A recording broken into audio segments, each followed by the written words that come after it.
Olá pessoal, boa tarde. Vamos aqui para mais uma aula, né? Continuando aqui o conteúdo sobre água, né? Que nós iniciamos na semana passada. Agora nós vamos falar um pouco sobre o ciclo, né? Da água propriamente dito, ok? Geralmente quando a gente vai falar de ciclo da água, você tem dois tipos básicos, né? Que é o ciclo que ocorre no ambiente, né? Apenas com a participação do ambiente. E o ciclo onde envolve os seres vivos, né? Os animais, ok? Então aí nós vamos ver essa diferença aí entre esses dois tipos de ciclo. Beleza, então vamos iniciar, né? Basicamente aqui você tem que saber primeiro o que é, né, o ciclo da água, certo? O que é? É a circulação contínua da água na natureza, sofrendo mudanças de estados físicos, certo? Ou seja, a água ela nunca se acaba. Por exemplo, você bebe, você lava uma roupa, né? Se você utiliza a água para qualquer fim, né? Ela não, no caso, não deixa de existir. Ela simplesmente entra em um outro estado físico, né? E depois retorna outra vez para o ambiente, ok? Então por isso que tem essa circulação contínua, né, da água no ambiente. Lembrando que a água que nós temos hoje em dia, né, sempre foi na mesma quantidade. O que muda é a quantidade de água potável, né, que é aquela água disponível para o consumo dos seres vivos. E isso aí, realmente, né, porque devido à poluição, né, você pode destruir praticamente ali a possibilidade de você estar consumindo, né, a água de um determinado ambiente, né, um rio, um lago, uma coisa do tipo, certo? O calor do Sol aquece a água dos oceanos, mares, rios e lagos, fazendo com que ela passe do estado líquido para o gasoso. A transpiração dos animais e de plantas também libera vapor de água na atmosfera. Esse vapor de água resfria-se na atmosfera e condensa-se, passando para o estado líquido na forma de gotículas que flutuam no ar, formando as nuvens, ok, gente? Então isso aqui, gente, basicamente é mostrando o ciclo, né, que ocorre, basicamente. Porque geralmente a água é aquecida, né, claro, né, assim, de forma lenta, né, pelo sol, certo? Essa água acaba evaporando, né, um pouco, liberada no ambiente, e daí quando o acúmulo dela é muito grande, né, no ar, acaba condensando, né, de forma a que ela volta novamente ao estado líquido e volta para a superfície, né, terrestre em forma de chuvas, ok? Então isso daí é que causam as chuvas, a evaporação de água dos mares e rios, né? E também, claro, né, do corpo, no caso presente nas necessidades aí dos animais. Conforme essas gotículas vão se acumulando, aumentam de tamanho e ficam mais pesadas, e então ocorre a chuva. Então é dessa forma que ocorrem as chuvas, ok? Uma parte cai diretamente nos oceanos, mares, rios e lagos, outra escorre pela superfície terrestre e infiltra-se no solo, formando os corpos de água subterrâneos, os aquíferos. Ok, gente? Então aqui nós temos aqui como a forma que forma a água, ou desculpa, a chuva, né? Forma a chuva. Também formam, no caso, parte dessas águas são para rios, lagos, né? Mantendo a capacidade aquífera daquele local.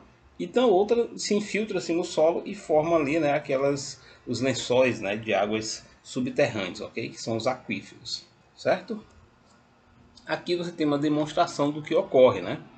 Aqui você tem ó, água subterrânea, infiltração da água, né? Aqui você tem, ó, começa basicamente com a evaporação da água, né? Dos mares, rios, né, ou lagos, com a transpiração aqui presente nas plantas, né, também dos animais, certo? Que transpiram e liberam essa água para o ambiente, certo? Daí esse vapor d'água vai aqui, né, se condensar, né, nas nuvens e formando as nuvens. Daí vai aumentando, aumentando, aumentando, aumentando essa condensação até chegar a um ponto, né, em que as nuvens ficam tão pesadas, né, que acabam se precipitando em forma de chuvas, certo? Então aqui forma-se as chuvas, parte dessa água se infiltra, né, aqui no solo, né, com a água subterrânea, e outra vai aqui para o lago, ok? Então isso daqui basicamente é o que ocorre no ciclo da água. Então um ciclo, certo? É contínuo isso aqui, certo? Olha só, é sempre dessa forma, um ciclo. Às vezes envolve também, às vezes não, né? Envolve também os animais. Geralmente quando está somente o ambiente, né? Por exemplo, a água dos mares, rios e lagos evapora, né? Condensa-se e se precipita novamente. Isso aqui nós chamamos de pequeno ciclo, né? Já que não é tão complexo assim, certo? Mas quando envolve os animais, né, e plantas, aí sim, já é mais complexo. Por que com animais e plantas é mais complexo? Porque os animais, nós bebemos, ingerimos a água, essa água passa pelo nosso corpo, né, fazendo todas as transformações possíveis, né, no nosso metabolismo. Daí parte dessa água ela é eliminada, né, ou através da urina, ou então através da urina e através das fezes também, certo? E também nós eliminamos através da transpiração, né, dos nossos poros, através do suor, certo? Então tudo isso aí é eliminado, ok? E essa água evapora, certo? E volta novamente ao ambiente. Isso daí é que nós chamamos de aqui do grande círculo da água, né, onde envolve aqui os seres vivos, os seres humanos, no caso todos os animais, né, no caso estou dando aqui os seres humanos somente como um exemplo, mas todos os animais envolvidos, certo? Então quando tem somente o ambiente é mais simples, né? Agora quando envolve os animais é um ciclo mais complexo, ok? Água e agricultura, né? Olha só, a água é um recurso de que as pessoas se apropriam para diversas finalidades. Por exemplo, abastecimento das populações, né? Como você recebe aí na torneira, né, de casa, certo?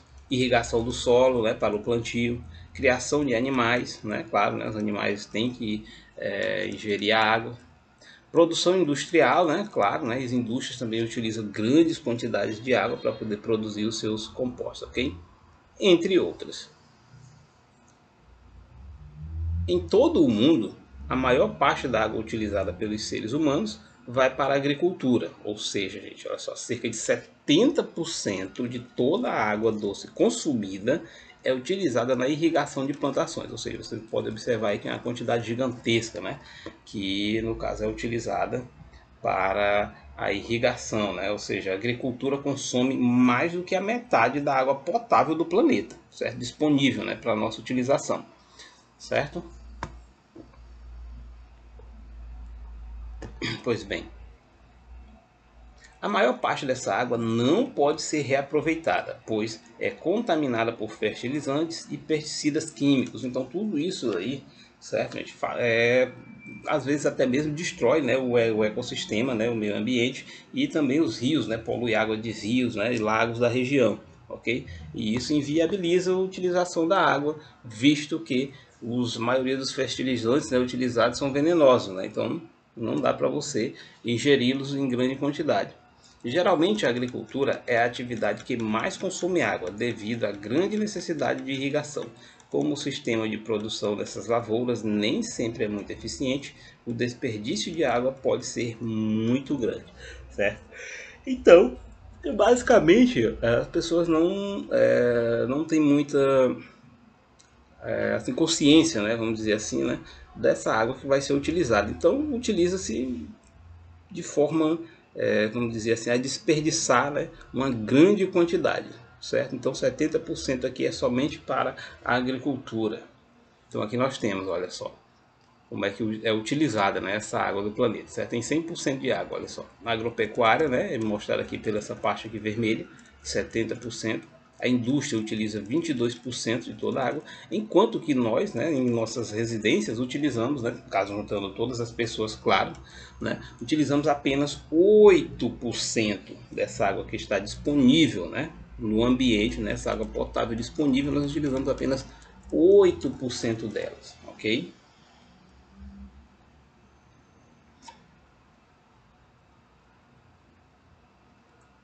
A água e o clima, né? Como é que ocorre essa interação?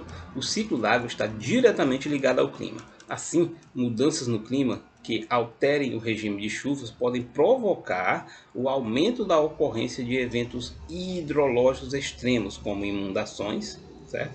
E longos períodos de secas. Esses eventos afetam a oferta de água, ameaçando o suprimento de recursos hídricos para todos. Então, gente, aqui o clima ele é muito afetado, né, no caso, o clima não, né, a quantidade de água é muito afetada pelo clima, certo? Do qual nós vivemos.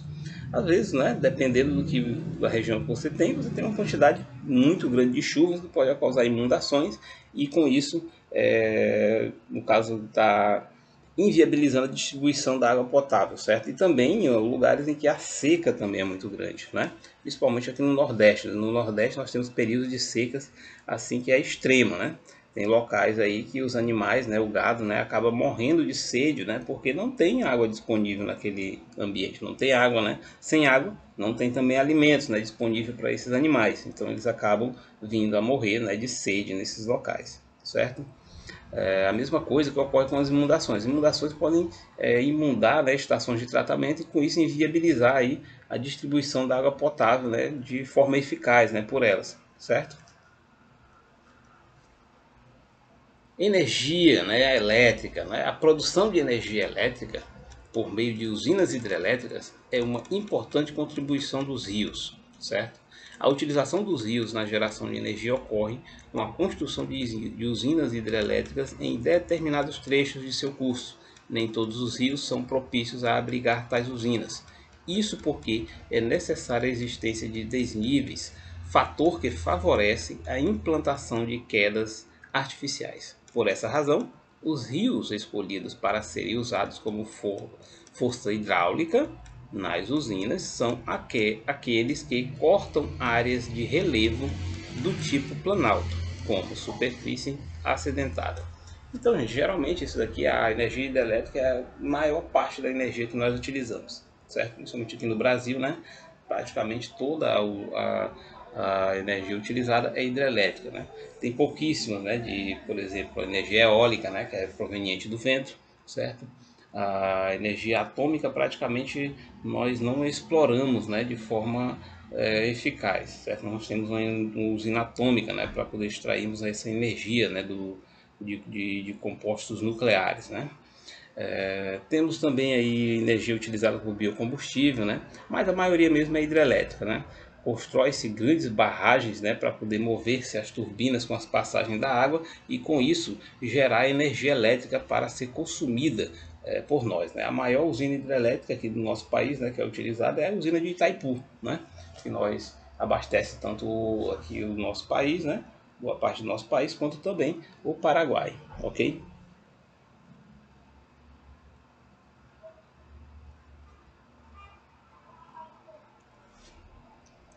No Brasil, né, passou a produzir energia elétrica a partir de usinas hidrelétricas somente na primeira metade do século XX. Desde então foram construídas várias. São delas que vem grande parte da energia elétrica gerada no país, ok? Então aqui você tem o exemplo, né, de uma usina hidrelétrica, né? Ou seja, a barragem, né, construída impedindo a passagem, né, daqui a represa, né, impedindo a passagem dessa água, certo? Essas turbinas aqui, gente, são estruturas que giram, né, com a passagem dessa água, ok? Essas usinas hidrelétricas ela tem um problema porque ela causa um impacto ambiental muito grande devido ao alagamento que ocorre nas regiões onde elas são instaladas, né? Então com isso aí destrói florestas, né? Os animais têm que se mudar, as populações que vivem nessa região também têm que se mudar do local, ok? Então isso causa um impacto ambiental muito grande a construção dessas hidrelétricas.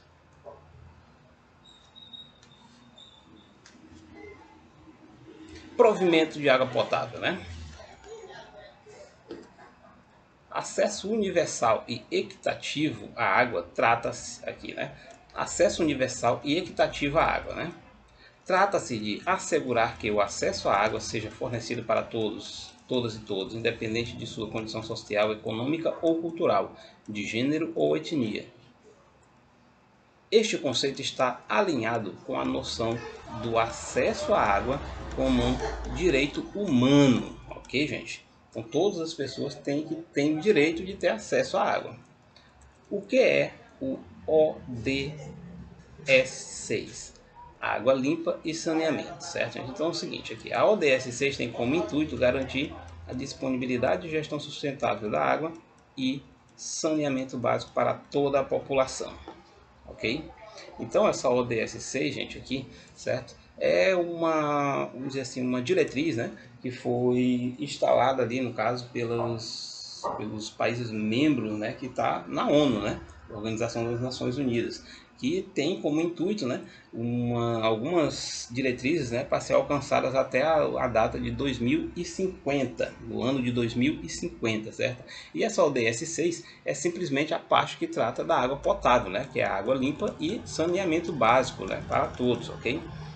A aplicação das metas do ODS 6 é importante na medida em que busca a manutenção de nosso bem mais importante, a água. Este recurso é a base da sobrevivência dos seres vivos, mas trata-se de uma fonte não renovável. Por isso, preza pela manutenção da água por meio de práticas sustentáveis, é algo necessário e urgente em nosso planeta, ok? Então aí nós temos todas tem várias diretrizes, sendo que a ODS 6 é a diretriz que trata da água e do saneamento. Aqui você tem o símbolo, né, dessa ODS 6 aqui, que foi implantada pela ONU, ok? Equilíbrio dos ecossistemas, né? Ou seja, o ciclo da água, também conhecido como ciclo hidrológico, refere-se ao movimento contínuo da água, né? O contínuo que a água faz pelo meio físico e pelos seres vivos. Olha só como eu expliquei no início, né? No caso, tanto no meio físico, no ambiente, né? E também nos seres vivos, ok? Do ecossistema passando através da atmosfera, hidrosfera, litosfera e biosfera. Trata-se, portanto, de um importante ciclo biogeoquímico que faz com que esse indispensável recurso natural esteja constantemente no ambiente. Então, aí, no caso, esse ciclo é necessário para poder disponibilizar essa água novamente para nosso consumo, né? Visto que isso não acontecer, no caso, a água simplesmente iria acabar desaparecendo, né? O ciclo da água destaca-se como um dos principais ciclos biogeoquímicos, uma vez que essa substância é encontrada em absolutamente todos os seres vivos e participa de seus processos metabólicos, sendo fundamental sua ciclagem no meio. Então, gente, todos os seres vivos possuem, né, água na sua constituição celular, ok? Nós, seres humanos, né, nós cerca de 65% do nosso corpo formado por água, certo? Existe aí, né, alguns organismos que chegam até a 95% do corpo formado por água, como é o caso da água viva, né? O nome aí já é sugestivo, né? Já diz aí basicamente por causa desse motivo, porque ela tem uma quantidade de água muito grande, né, na constituição do seu corpo. O ciclo da água é importante porque garante que essa substância circule constantemente pelo ambiente, passando pelos organismos vivos e pelo meio físico. Como a água circula no ambiente, ela consegue suprir as necessidades dos seres vivos, que precisam diariamente dessas substâncias para o funcionamento adequado de seu organismo, certo? Então, isso, por exemplo, um exemplo clássico, né, o que ocorre no deserto do Atacama, certo, gente?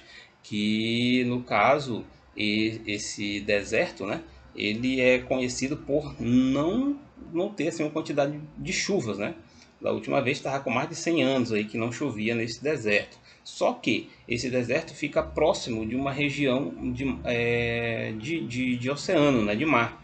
Então essa água que é próximo do oceano que evapora, certo? É absorvido lá pelas plantas, né, do local. Então os animais que estão naquele local se alimentam das plantas e acabam suprindo um pouco suas necessidades por falta de água, né? Visto que a água do mar, né, é imprópria para você consumir, visto que tem uma concentração muito alta de sais, né? Então isso não é muito legal para os seres vivos, ok? 16 importantes no ciclo da água, né? 16 partes importantes no ciclo da água. Ok, então vamos lá. Primeiro, armazenamento da água nos oceanos, maior reservatório de água do planeta, né? Cerca de 75, né, por cento de água aí do nosso planeta é composto aí de águas oceânicas. A evaporação, né, que é a mudança da água do estado líquido para o gasoso, que é o que ocorre basicamente com o aquecimento da água o que ocorre pelo Sol, né? O Sol aquece a água, né, proveniente armazenada em rios, lagos, oceanos, né, e mares, e daí essa água evapora e, no caso, volta ao ambiente formando aí as nuvens, né? Evapotranspiração, perda de água pelo solo e pelas plantas. Então aqui, gente, evaporação e transpiração, né, que ocorre basicamente aí pelas plantas, e também a transpiração ocorre nos animais, ok? Sublimação, passagem de gelo da neve para o estado de vapor, sem antes passarem pelo estado líquido, certo, gente? Então, sublimação, né, é a passagem de um componente do estado sólido para o gasoso de forma que não passe pelo estado líquido, certo? Então, isso daqui é sublimação. Então, ocorre também lá no... Isso ocorre também nos gelos, né, dos polos, ok? Água na atmosfera, né, que está presente em forma de vapor, certo? Condensação, passagem da água do estado de vapor para o estado líquido. É basicamente o que ocorre, né, quando vai ocorrer as chuvas, né? Condensa-se, passa do estado gasoso, né, de vapor, para o líquido e depois se precipita, né? Que no caso aqui é a sétima parte, né, que é a precipitação, que é, no caso, é a chuva mesmo propriamente dita. 8. Armazenamento da água nas formas de gelo e neve, né, que ocorre basicamente aí em regiões onde o clima é muito frio, certo? O 9, né, a corrente de neve derretida para os rios, né, no caso aqui que ocorre a derretida, né, do gelo das neves, então volta novamente para os rios. 10ª, corrente superficial, né, ou seja, água na superfície do solo que vai para os rios, ok? Corrente dos rios, né, água que flui para os rios, córregos ou riachos. Então, os rios, você pode observar que eles estão em constante movimento, né? Diferentemente de lagos, né? Lagos são uma porção limitada ali de água, ok? Então, não tem aquela movimentação. Já os rios não, né? Os rios têm a movimentação para facilitar aí a distribuição dessa água, né? 12. Armazenamento de água doce existente sobre a superfície da Terra, né? No caso aí em forma de rios e lagos, né? Para o nosso consumo. Infiltração, né, que é o que ocorre com as chuvas, né, e daí a água infiltra-se no solo, vai para o subsolo e forma aquelas os lençóis freáticos, né? São grande quantidade de água subterrânea. O 14, né, armazenamento de lençóis freáticos, né, com a infiltração da água. 15. Descarga do lençol freático, movimento da água para fora do solo. Isso daqui, gente, é o que ocorre com a nascente dos rios, né? Ocorre na nascente dos rios, ok? Então, basicamente é isso aqui, né? Descarga do lençol freático, né? Que é o que ocorre com o nascimento de um rio, ocorre basicamente com esse processo aqui. E 16 são as fontes, né? Local onde a água subterrânea é descarregada para a superfície do solo, né? Ou seja, local onde ocorre basicamente o nascimento dos rios. Beleza, então nós vamos ficando por aqui, certo? Na próxima aula vai ter aí, né, um exercício e será corrigido, né, com aulas aí na TV, ok? Então, vamos ficando por aqui. Até a próxima aula.